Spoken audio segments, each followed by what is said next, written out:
hapon mga kaibigan. Magluluto naman tayo ng chicken feet, adobo. At magpiprito ako ng danggit. Ayan. Yan yung piprituhin ko mga idol. Ngayon ito ay gigisahin ko muna ng chicken feet, no, sa bawang. Kamay-kamay, aray, goy. Binaril ako ah. Wala akong maskara mga idol. Ito yung ating lulutuin. At ilalagay natin yung bawang.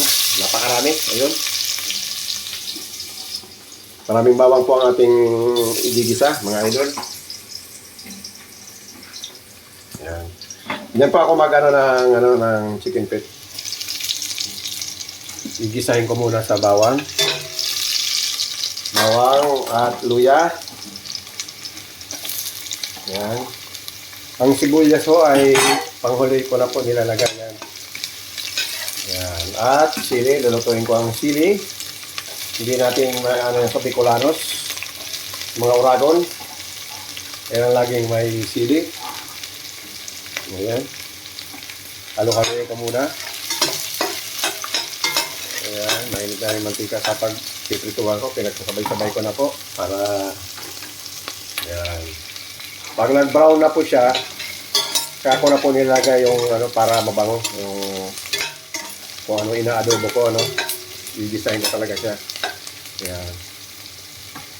At may nakanda na tayong, alam nyo na to. Ayan. Pasarap yan. Ayun! Sakto mga idol. Kayin muna natin na malagyan ng mantika lahat. Ayun, medyo na marami. Yan ang ating chicken feet. Ayan. Kailangan halukayin muna mga idol. Ayun. Kakalagyan ng toyo. Suka. Kasi nilagay ko na rin ng suka yan. Binabad ko muna sa suka yan. Pakalaga. Hinugasan ko muna at nababad muna para yung kung ano dyan mayroon. Talagang napakalinis niya at napakasarap at napakabango. Yummy. Pwedeng papakin, pwedeng ulam at lalong-lalo na sa manginginom. Alright, pulutan.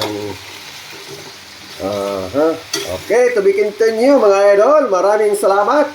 Mamaya naman